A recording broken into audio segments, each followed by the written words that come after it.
have always wanted to try to do this, and now I received a message that people actually created a kit to make a pastel de nata at home, and I have received it.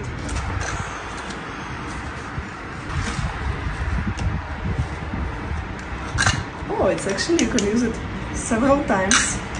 And here is the instruction in English language. You will need to buy in supermarket puff pastry, so you don't have it in the kit.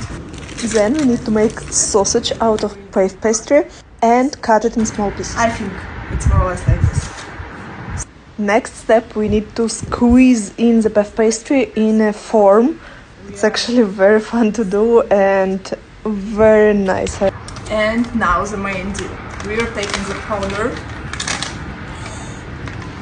and mix it with the milk. It already smells like pastel de nata.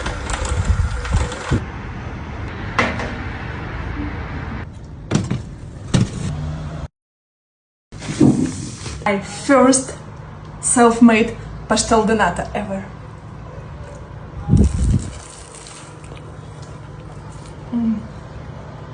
Super hot.